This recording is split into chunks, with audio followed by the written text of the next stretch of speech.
안녕하세요. 저는 30대에 이혼을 하게 되어 지금은 자유로운 삶을 즐기고 있는 애청자입니다. 평소 사연을 들으며 아픔에 공감을 하기도 하고 때론 함께 욕도 하며 시간을 보내곤 하는데요. 그런 사연 열차에 제 사연이 소개된다고 생각하니 괜스레 마음이 다 떨려오네요. 저는 저를 하자 있는 인간으로 몰아가는 시모도 시모였지만 남편이 결정적인 이유가 되어 이혼까지 하게 되었는데요. 제가 어떻게 남편의 외도를 알게 되었고, 어떻게 복수를 하고 이혼을 하게 되었는지 한번 들어보실래요? 남편과 저는 고등학교 동창이었는데 학교에 다닐 땐 그저 친구로 지내다 시간이 지나며 자연스럽게 연인 사이가 되어 결혼까지 하게 된 부부였죠. 그렇게 결혼을 하게 된 지 3년, 마음만 먹으면 금방이라도 임신이 가능할 거라 생각했는데 그게 생각처럼 쉬운 일은 아니었어요. 3년 동안 임신 소식은 전혀 없었고 결혼 전 더 늦어지기 전에 임신을 하고자 잘 다니던 회사까지 그만두고 몸 관리를 하며 임신을 하려 노력했죠. 남편 역시 저와 함께 병원을 다니며 임신을 위해 노력하고 있었고 그렇게 저흰 큰 소리 나는 일 없이 지내고 있었어요. 하지만 부부 사이만 좋다고 해서 스트레스가 없는 건 아니었어요. 임신이라는 게 몸도 몸이지만 심적으로 편안해야 잘 될 텐데 시모와 시누이는 임신을 방해라도 하려는 사람처럼 저를 괴롭히기 일쑤였어요. 엄마, 우리 집엔 임신 못해서 올케처럼 고생한 사람은 없지 않아? 내가 알기로는 그런 사람이 없는데 올케는 뭐 때문에 임신이 그렇게까지 안 되는 거지? 그러게나 말이야. 우리 집엔 그런 유전자 자체가 없는데 너희가 아기가 안 생기는 거 보니 아무래도 네가 무슨 문제가 있는 것 같구나. 우리 아들은 절대 문제가 있을 리가 없으니 말이야. 친정 역시 임신 때문에 고생한 사람이 없는데 저딴 식으로 말하니 기분이 나쁜 건 당연했어요. 거기에다 병원에서 검사받은 결과 남편뿐 아니라 저 역시 아무 문제가 없었고 그런 사실을 두 사람에게 여러 번 강조해서 말해주었는데도 불구하고 저런 말을 계속하니 정말 스트레스가 이만저만이 아니었어요. 제가 여러 번 말씀드렸잖아요. 병원에선 저희 몸엔 아무런 문제가 없다고 했다니까요. 그러니까 그런 말은 좀 하지 말아주세요. 저도 그런 말 들을 때마다 정말 스트레스가 이만저만이 아니라고요. 그런데 왜 그렇게까지 임신 안 되니? 혹시 병원이 이상한 거 아니니? 그 병원에서 검사를 잘못한 게 틀림없다. 암? 너희 더 늦기 전에 병원을 옮겨봐. 괜히 돌팔이 병원에서 돈이랑 시간 낭비하지 말고. 그래, 옳게. 엄마 말 무시하지 말고 새겨들어. 내 생각에도 그 병원 돌팔이 같으니까 말이야. 두 사람은 꼭 저에게 문제가 있기라도 바라는 사람들처럼 몰아갔고 더는 설명하고 이해시키는 것도 입이 아파 포기를 해버렸죠. 그런데 그것이 끝이 아니었어요. 시누이는 제가 임신 준비를 위해 집에서 쉬기 시작하자 제가 무슨 시댁 전용 종이라도 되는 양 저를 부려먹으려고 안달이 났더라고요. 시집을 가지 않았던 시누이는 독립도 하지 않고 여전히 시댁에 살고 있었는데 나이 차이는 고작 1살밖에 나지 않는데 하는 짓은 시모 저리 가라였어요. 어찌나 표독스럽게도 저를 부려먹으려 안달인지 있던 애도 떨어질 판국이었죠. 옳게. 지금 우리 집으로 빨리 좀 와봐. 얼른. 지금 당장? 정말 너무 급해서 그래. 처음엔 이런 연락을 받고 정말 큰일이라도 난 것이라 생각해 헐레벌떡 시댁으로 뛰어갔었어요. 하지만 막상 가보면 청소나 식사 등 급한 것이 아닌 직접 하기 귀찮은 일을 시켜댔고 뻔뻔하게도 그런 잡일이 너무 급해 불렀다며 웃어대는 시누이를 보며 더는 참고 넘길 일은 아니다 싶더라고요. 제가 시댁 잡일을 해주려고 회사까지 그만둔 것이 아니었으니까요. 그렇게 마음을 고쳐먹은 이후 전 시누이의 연락을 아예 무시해버리거나 연락을 받는 날엔 아예 못 간다고 못을 박아버렸습니다. 그리고 그날은 시누이와 큰 소리가 오간 날이었어요. 그날 역시 시누이에게 연락이 왔고 또 급한 일이 있다며 시댁으로 오라고 하더라고요. 무시하는 것도 하루 이틀이고 바쁘다고 하는 것도 한두 번이지. 더는 이런 식으로 상황을 외면하는 것도 아니란 생각이 들더군요. 아예 이 싹을 뽑아버려야 한다는 생각이 들었어요. 그래서 전 좀 더 단호하게 제 생각을 말하기로 했죠. 옳게. 요즘 왜 이렇게 연락이 안 돼? 무슨 일 있어? 무슨 일 있는 건 아닌데 왜 그러세요? 왜 그러긴. 우리 집에 좀 오라고 전화했지. 집에 급한 일이 있어서 그러는데 지금 좀 빨리 와. 알겠지? 형님, 저도 바빠서 못 가요. 뭐? 뭐라고? 옳게 지금 뭐라고 그랬니? 지금 못 온다고 한 것 같은데 내가 제대로 들은 게 맞아? 요즘 따라 도대체 왜 이래? 내가 급한 일이 있다니까. 그래도 못 온다고 한 거 맞아? 네, 제대로 들었네요. 형님, 말이 나왔으니까 하는 말인데 제가 회사를 쉬고 있다고 해도 저도 사생활이 있는데 어떻게 형님이 부를 때만 기다리고 있겠어요? 저도 오늘은 바빠서 못 가니까 급한 일은 알아서 해결하세요. 신우이는 못 간다는 제 말에 화가 났는지 막말을 하기 시작하더라고요. 아니, 평소 신우이의 개념이 얼마나 수준 이하인지를 적나라하게 나타내는 말들을 서슴없이 해대고 있었죠. 옳게. 진짜 이런 식으로 나올 거야? 집에서 내 동생 돈이나 쓰면서 노는 주제에 바쁘긴 뭐가 바빠? 그냥 시댁 오기 싫어서 거짓말하는 거 누가 모를 줄 알아?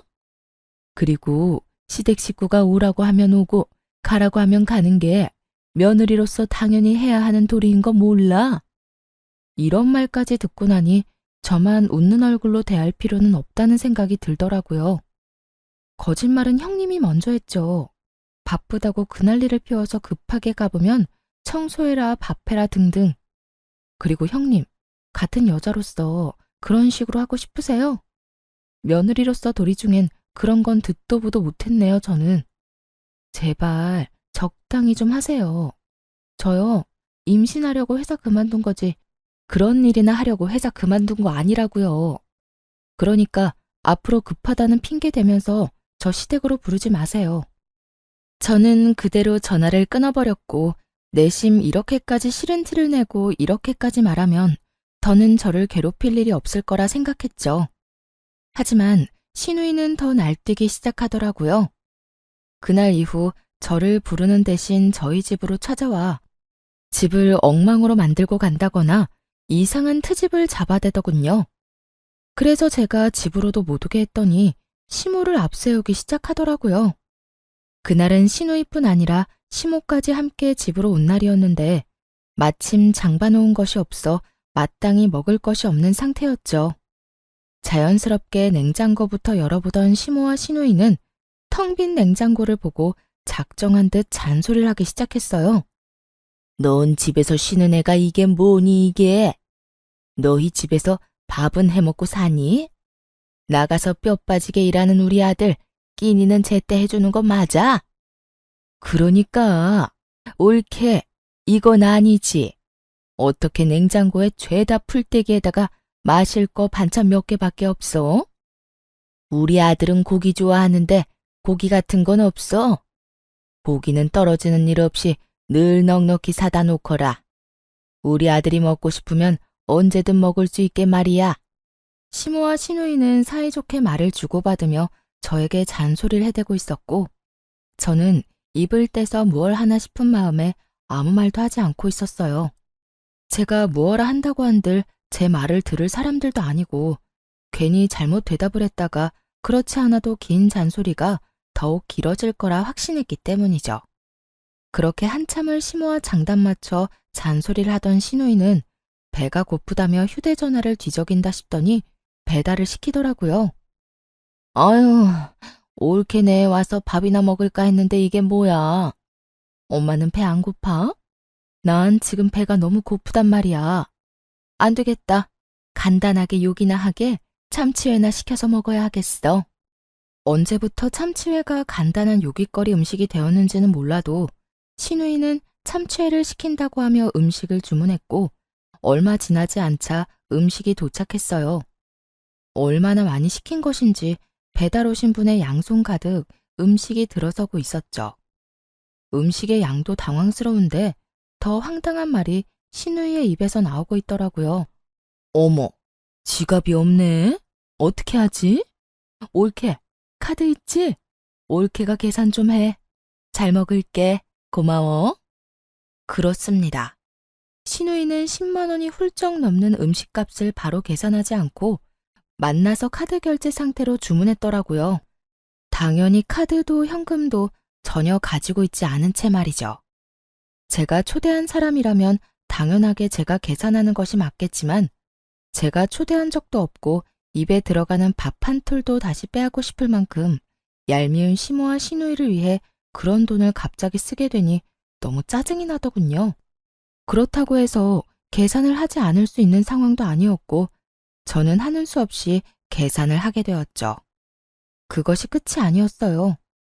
정작 계산한 사람은 저인데 회는 저에게 한 점 먹어보라는 말도 없이 자신들의 앞접시에 다 옮겨 담아버린 후였고 함께 시킨 사이드 메뉴들은 일부러 다 헤집어 놓은 뒤라 손도 대고 싶지 않았어요. 어머, 올케는 왜 안 먹어? 설마 우리가 먼저 먹었다고 기분 상해서 안 먹는 거야? 에이, 설마. 아가, 너 우리 딸 말이 사실이야? 우리가 음식에 젓가락질 좀 했다고 기분 나쁜 거야? 아니면 더럽니? 그냥 입맛이 좀 없네요. 두 분이서 맛있게 드세요. 애초에 제 몫은 없는 것 같기도 하고요. 두 사람의 고의성이 다분한 치사하고도 어이없는 행동을 보며 따지기는커녕 말도 섞고 싶지 않더라고요. 그래서 전 대충 대답을 던져주곤 소파에 앉아 애써 두 사람에게 신경을 쓰지 않으려고 노력했어요. 그렇게 집안도 제 마음도 다 헤집어 놓은 두 사람이 돌아가고 난 후 저는 이딴 인간들 뒷바라지나 하려고 결혼을 했나 하는 회의감마저 들었고 두 사람이 어질러 놓은 그 어떤 것도 치우지 않은 채 멍하니 앉아있으니 남편이 들어오더군요. 뭐야? 집이 왜 이래? 엉망이 된 집을 본 남편이 화들짝 놀라며 저에게 물었고 너무 어이없는 상황에 화조차 나지 않았던 전 아무 감정도 없는 목소리로 남편에게 말해주었죠. 오늘 형님이랑 어머님 다녀갔어. 식탁 위에 음식물이랑 쓰레기는 형님이랑 어머님이 먹고 치우지도 않은 거고. 나머지 집안 꼴도 두 사람이 다 헤집어 놓고 간 거야. 뭐? 우리 엄마랑 누나가? 심지어 오늘이 처음도 아니야. 형님은 자주 왔고 어머님은 형님만큼은 아니지만 가끔 형님이랑 올 때마다 이런 식이었어. 그래서 하는 말인데 당신이 해결 좀 해. 뭐? 내가? 나보고 어떻게 하라고. 전화를 하든 만나서 이야기를 하든 당신이 해결 좀 해. 난 더는 이런 식으로는 못 살 것 같아. 내가 당신을 사랑해서 결혼한 거지 이런 꼴이나 당하려고 결혼한 건 아니잖아. 이게 뭐야. 시댁 전용 하녀도 아니고. 뻑하면 사람 불러서 부려먹는 것도 모자라서 그마저도 상황이 여의치 않으니까 연락도 없이 남의 집에 들이닥쳐서 사람 괴롭히는데 내가 언제까지 참고 살 수는 없지 않겠어? 그러니까 당신이 알아서 해결해. 남편은 언성을 높이지도 화를 내는 투도 아닌 저를 보며 상황이 더욱 좋지 않음을 느낀 것 같더라고요. 저를 대신에 큰 소리를 내며 휴대전화를 들고 밖으로 나가버렸으니 말이에요. 뭐? 심지어 이번이 처음도 아니란 말이야? 아, 정말 두 사람 다 왜 그러는 거야? 있어봐. 내가 통화 좀 하고 올 테니까 말이야. 이렇게 큰 소리를 치며 남편은 나가버렸고 저렇게까지 화를 내며 나갔으니 다 해결하고 돌아올 거라 생각했어요. 하지만 이런 제 기대와는 달리 통화를 끝내고 집으로 돌아온 남편은 들어오자마자 휴대전화를 내려놓으며 오히려 저에게 짜증을 내기 시작하더라고요. 당신, 내가 방금 누나하고 통화했는데 당신이 먼저 우리 누나 연락은 다 무시했다며? 우리 집으로 오라고 해도 바쁘다고 하고 끊어버리고 누나 말로는 당신이 먼저 말을 기분 나쁘게 했다고 하던데 그게 사실이야? 신우이는 사건의 시작이 어떻게 된 것인지는 쏙 빼먹고 딱 제가 본인에게 한 말과 행동만을 남편에게 전달했더라고요. 잘못은 시모와 신우이가 한 것인데 남편에게 짜증을 내는 것은 아니란 생각에 지금껏 참아왔는데 남편이 그 성의 없는 말투에 참아왔던 화가 끌어넘치더군요. 형님이 그래? 내가 먼저 연락도 무시하고 집으로 오라고 해도 가지도 않았다고? 내가 왜 그랬을 것 같아? 당신은 날 그렇게도 몰라? 내가 이유도 없이 그랬을 사람으로 보이냐고. 당신이 신경 쓸까봐 이때까지 말 안 한 건데 나 일 쉬기 시작하면서부터 형님 심심하면 나 불렀어. 급한 일 있다고 숨 넘어갈 것처럼 연락이 와서 가보면 설거지해라 청소해라 밥해라 등등 내가 그런 거 하려고 일 쉬는 거 아니잖아. 우리 임신 때문에 나도 그 좋아하던 내 일까지 그만두고 집에서 관리하는 거 아니야. 그런데 어머님이랑 형님은 그런 나를 불러서는 부려먹기 바빴다고. 형님이 그런 식으로 나오는데 당신 같으면 네네 하면서 연락받고 싶겠어? 저는 고함을 지르며 따져 물었고 남편은 제 말에 잠시 움찔하는가 싶더니 생각이란 없는 인간처럼 시댁 편을 들기 시작하더군요. 이유가 어찌 되었든 당신이 우리 누나 연락도 무시하고 말도 그딴 식으로 한 건 당신이 잘못한 거야. 누나가 그래도 당신보다 나이도 많고 손윗 사람인데 그렇게 무시를 당했으니 기분이 좋을 리가 있겠어?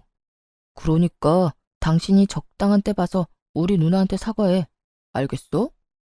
신우이 대변인 노릇을 하느라 정신이 나가버린 남편을 보는데 정말 오만정이 다 떨어진다는 말의 의미를 알겠더라고요. 저에게 신우에게 사과를 하라며 우겨대는 남편을 보는데 사람이 어쩌면 그렇게 미워 보이는지 더는 마주하고 싶지도 않더군요. 그래서 전 시모와 신우이 때문에 엉망이 된 집을 손가락질하며 말했어요. 사과는 당신이나 하고 이 집 정리도 당신이 해. 뭐? 내가 왜? 내가 왜? 몰라서 물어? 이거 내가 어지럽혔어? 다 당신 엄마, 당신 누나가 이런 거잖아.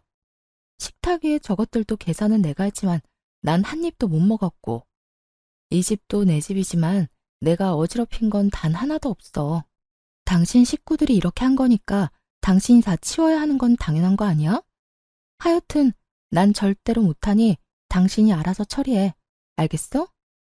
그렇게 저는 그대로 방으로 들어와 버렸고 밖에서 구시렁거리는 소리와 함께 치우는 소리가 들려오더군요.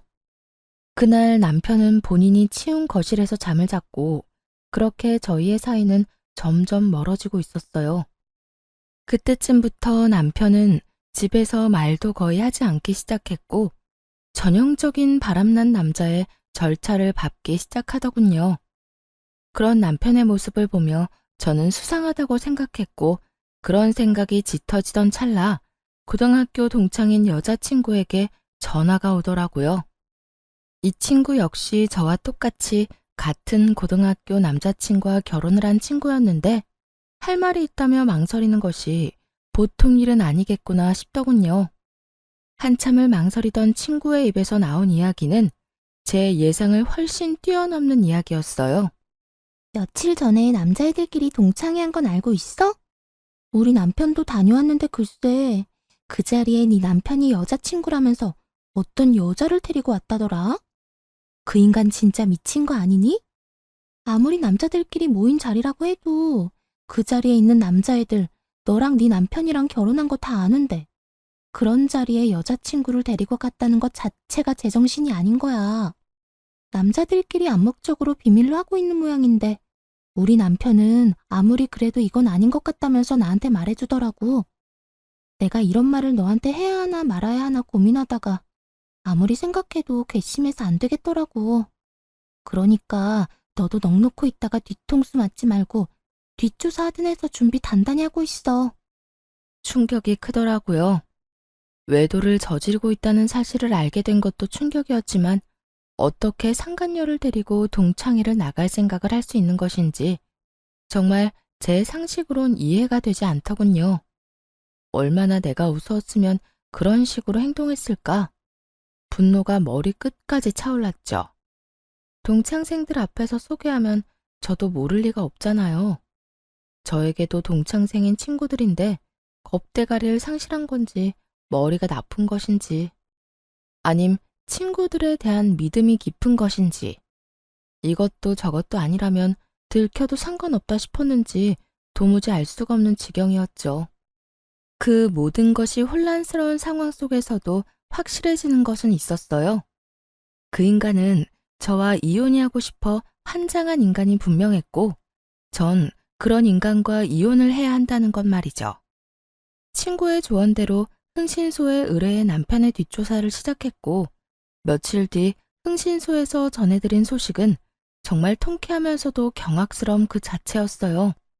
이 정도면 거의 사기인데요. 그 상간녀 말인데요. 지금 남편한테는 부잣집 딸 행세를 하고 있고 남편분이 역시 그런 모습에 감쪽같이 속아 넘어간 것 같더라고요. 아니, 엄연히 말하자면 처음엔 부잣집 딸이 맞았었어요. 두 사람이 만날 때는 상간녀가 잘 나가는 집딸이 맞았는데 그 집안이 몇 달 전부터 부도 이야기가 나오더니 최근엔 거의 부도 직전이라고 하더라고요. 물론 상간녀는 이런 사실을 숨기고 여전히 부잣집 자식 행세를 하고 남편분한테 온갖 선물들을 뜯어내고 있고요. 대화를 들어보니 돈까지 받아 쓰고 있는 것 같던데요.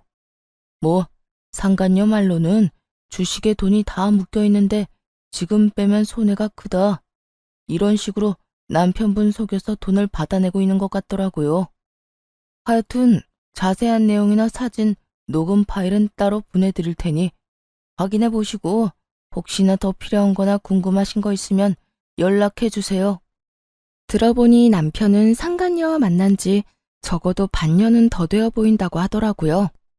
반년이라는 말에 충격이 클 수밖에 없었죠. 그땐 저와 사이도 좋을 때라 외도에 대해선 의심조차 하고 있지 않을 때였으니까요. 급격하게 줄어든 생활비와 그 못지않게 줄어든 말수에 의심은 하고 있었지만 그 의심이 현실로 돌아오니 생각보다 충격이 크긴 하더군요. 그러면서도 똑똑한 척은 혼자 다 하고 돌아다니더니 어디서 저런 사기꾼 같은 여자에게 홀려서 허황된 꿈이나 꾸고 있는 남편이 한심하기 짝이 없기도 했고요. 거기에다 더 어이없는 건 신우이였어요. 신우이 역시 남편의 허황된 꿈에 동참 중인 듯 했는데 사진을 보니 상간녀에게 잘 보이려 갖은 애를 쓰고 있더라고요. 함께 백화점을 다니며 상간녀는 쇼핑을 하고 신우이는 그런 상간녀의 물건을 계산해주는 것도 모자라 상간녀의 마음에 들기 위해 짐꾼 역할까지 하고 있더군요. 그 사진을 보는데 얼마나 웃었나 모릅니다. 거기에서 끝이 아니었어요. 남편과 상간녀 두 사람의 대화 녹음 파일도 있었는데 그 대화 내용도 가관이었죠. 자기야, 나 요즘 집사람이랑 사이도 좋지 않은 채로 유지 중이고 말도 제대로 안 한 지 꽤 됐어. 아마 조만간 자연스럽게 이혼 이야기가 나올 것 같아. 잘 됐지? 한껏 신난 남편의 목소리와는 달리 상간녀는 제가 느끼기에도 떨떠름한 목소리로 대답하더군요. 그래? 그런데 굳이 그렇게까지 해서 이혼하지 않아도 돼. 정 힘들면 굳이 이혼하지 말고 이대로 지내도 난 상관없어, 자기야. 에이, 그래도 이렇게 지내는 것보다 내가 빨리 정리하고 자기하고 당당히 만나다가 결혼하는 게 더 좋지. 그나저나 내가 다 정리하기만 하면 자기 부모님께 인사드릴 수 있는 건 맞지? 어? 그럼 당연하지. 그렇다면 하루라도 빨리 정리하는 게 맞지. 나도 회사 생활 지겹기도 하고 요즘 따라 힘들기도 해서 하루라도 빨리 때려치우고 우리 예비 장인어른 회사에 들어가서 좋은 자리 하나 맡고 싶단 말이야. 자기 아빠가 나 꽤 높은 자리 내주시겠지? 그렇지? 그렇겠지? 아마 자기 만나보면 괜찮은 자리 마련해 주실 거야. 그러니까 그런 걱정은 하지 말고 일단 다니는 회사 일이나 제대로 해. 그만둘 때 그만두더라도 평판이 좋아야 하니까. 우리 아빠 만나기 전까진 회사 열심히 다니란 말이야. 그럼 그런 건 걱정하지 마.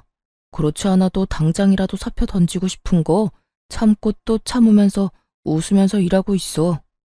자기 말대로 다른 회사 가더라도 사람 일이란 건 혹시 모르는 일이고 평판이 중요하니까 말이야. 남편은 상간녀가 파트로 매주를 쓴데도 믿을 태세였고 상간녀는 정말 이혼까지 하고 회사를 그만둬버리면 자신이 남편을 꼼짝없이 책임져야 하니 그건 또 싫었을 거예요. 그렇다고 해서 지금 든든한 돈줄이 되어주는 남편을 버릴 순 없어 보이더군요. 교묘하게 이혼은 권하지도 않고 회사를 그만두면 안 된다는 말을 계속 반복하는 걸 보니 말이에요. 그렇게 대화만 들어도 저는 상간녀의 속마음이 다 들리는데 여전히 아무것도 모르는 남편은 격양된 목소리로 이런 말까지 하더군요. 에이, 진짜. 당장이라도 집사람이랑 이혼해버리고 싶은데 얼마 안 되는 재산 정리도 좀 해야 하고 이것저것 잡음 없이 끝내려면 시간이 조금 걸릴 수도 있어. 그러니까 자기가 넓은 아량으로 조금만 더 기다려줘. 난 괜찮으니까 이혼도 너무 서두르지 마. 알겠지? 역시 우리 자기는 마음도 넓어.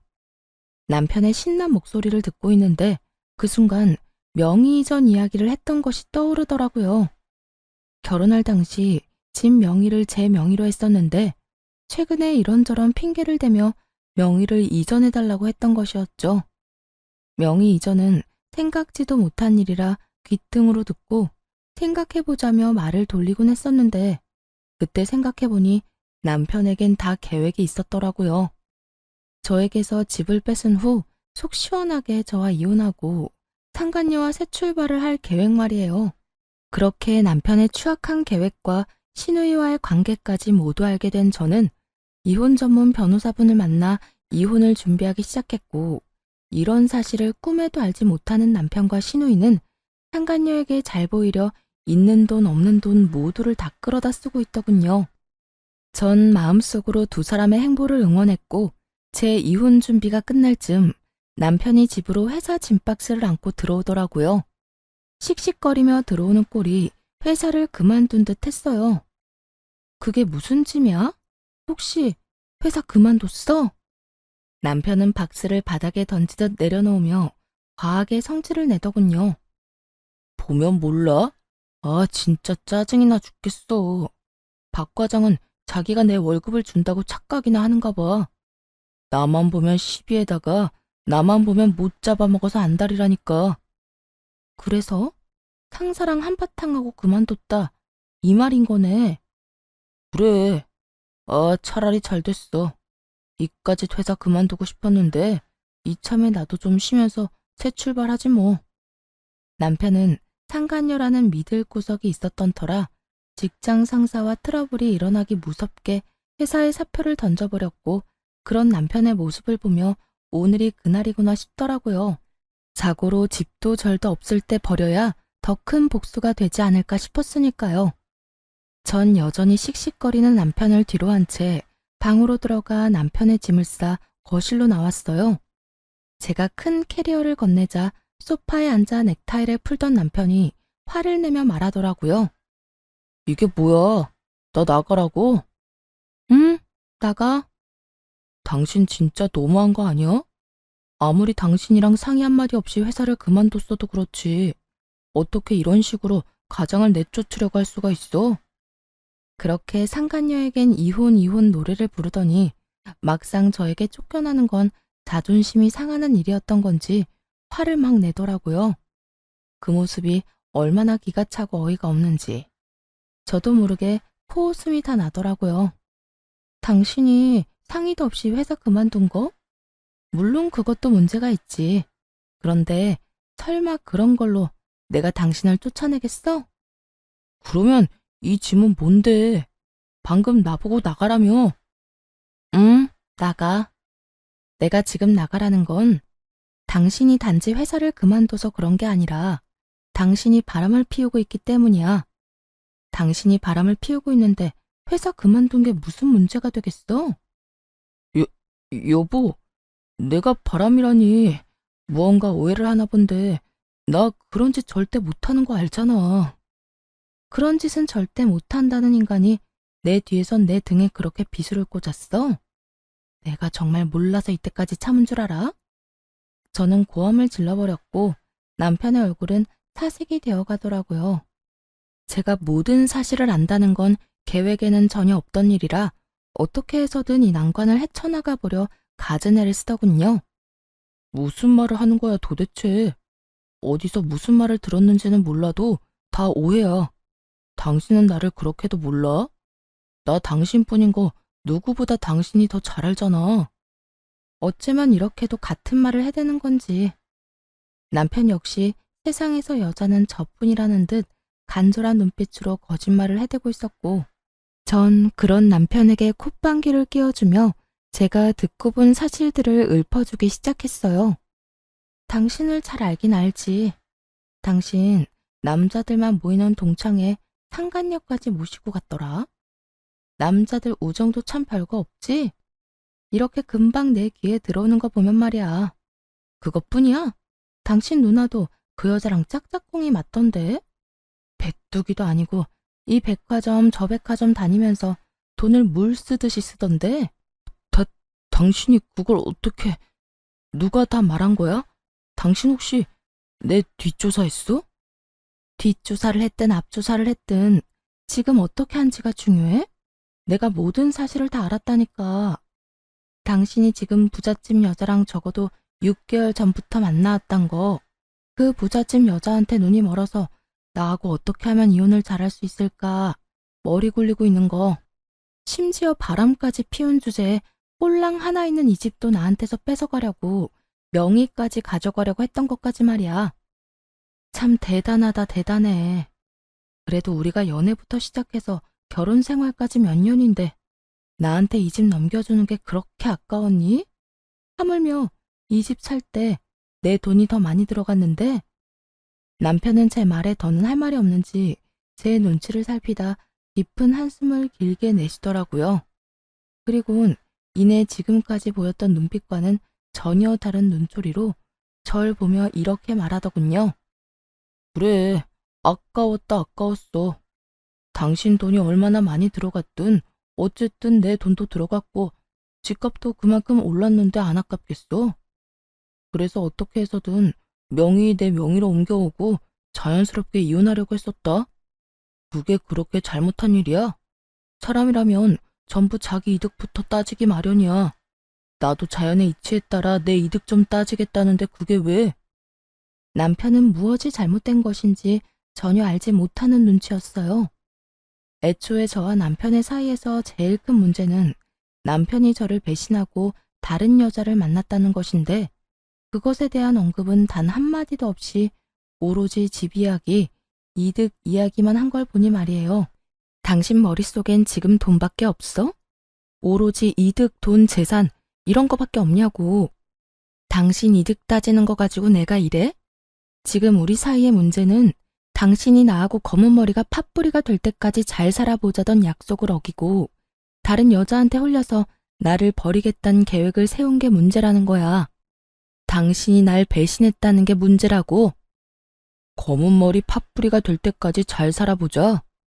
요즘 세상에 그걸 지키고 사는 부부가 몇이나 된다고 이래? 다들 밖에서 마음 맞는 이성 친구 한두 명씩은 두고 스트레스도 풀고 그러고 산다고. 그걸 보고 버렸다, 배신이다, 그러면 안 되지. 다 순리대로 지내다 보니 어쩔 수 없이 일어난 일들이라고. 뭐? 순리? 언제부터 불륜이 당연한 흐름이 되었니? 네가 사는 세상이 어떤 세상인지는 모르겠지만 내가 사는 세상엔 불륜은 당연한 게 아니거든? 당신 어쩌다 인간이 이렇게까지 변했어? 어쩌다 인간이 이렇게까지 파렴치한이 됐냔 말이야. 지금 그런 게 중요해? 아, 다 됐고 당신도 나한테 더는 미련 없지? 나도 당신한테 감정 사라진 지 오래야. 이 빌어먹을 집 때문에 당신이랑 계속 살았던 거지 당신한테 마음이 있어서 같이 살았던 게 아니라고. 차라리 잘 됐지 뭐. 이딴 집 당신이나 가지고 일도 이렇게 다 틀어진 김에 이혼이나 빨리 하자. 당신이랑 이혼하고 그 여자랑 결혼만 빨리 하면 이까지 집값이야 껌값인데 뭐. 상간녀의 집이 쫄딱 망한 것은 꿈에도 모르는 남편은 기고만장한 얼굴로 저에게 집이나 먹고 떨어지라며 집을 나가버리더군요. 앞으로 본인 앞에 펼쳐질 앞날에 대해 아무것도 알지 못한 채 기고만장한 꼴로 집을 나가는 남편의 뒷모습을 보는데 화가 나기는커녕 웃음만 났습니다.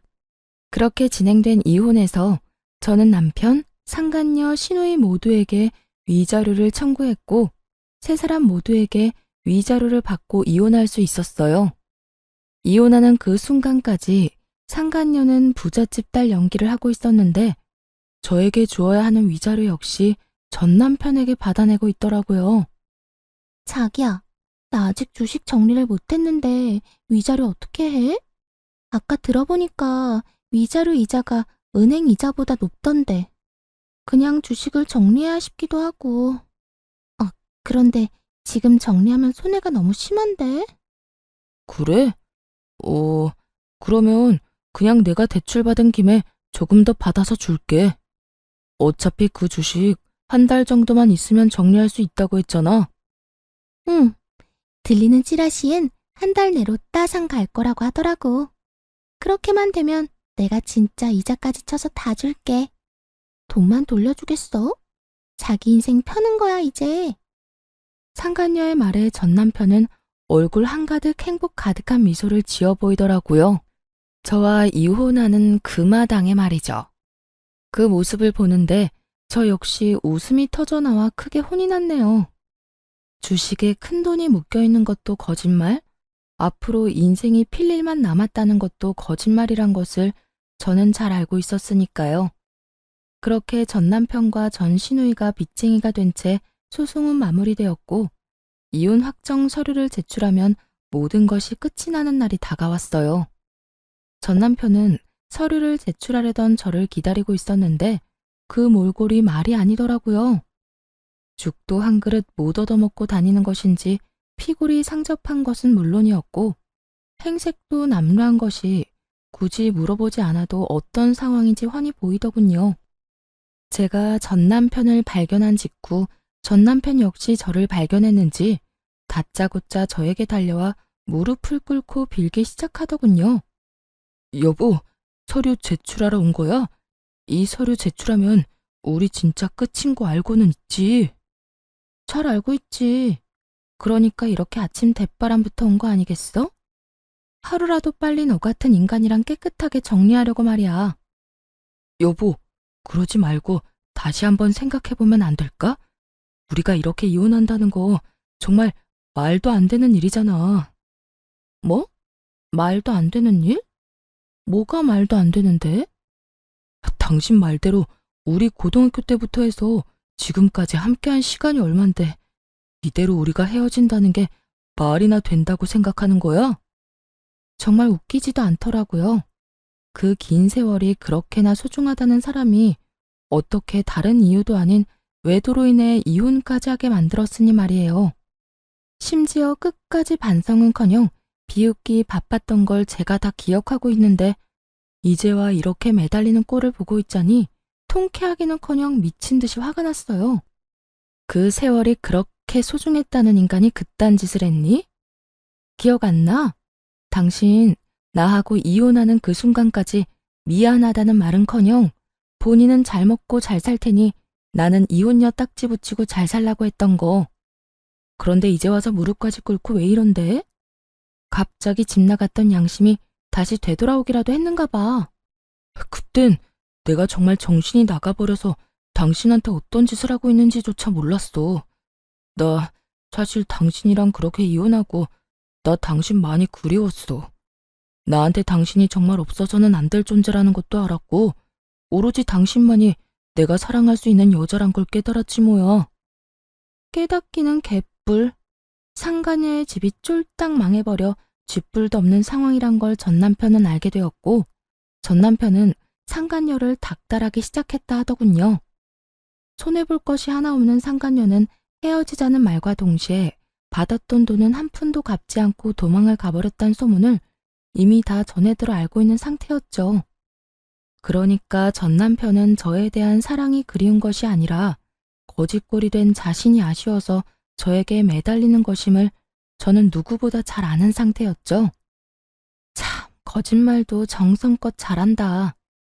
야, 내가 너 바람난 것도 다 알고 있었는데 네가 지금 왜 이러는지 모를 줄 알아? 혹시 당신도 내 소식 다 들은 거야? 당신도 다 아는 것 같으니까 솔직하게 말할게. 그 여자 알고 보니까 회사 부도가 났었더라고. 그 사실을 나한테는 감쪽같이 속이고 주식 핑계대면서 나한테 돈 뜯어가고 있었고. 정말 너무하지 않냐? 어떻게 날 속일 수가 있어?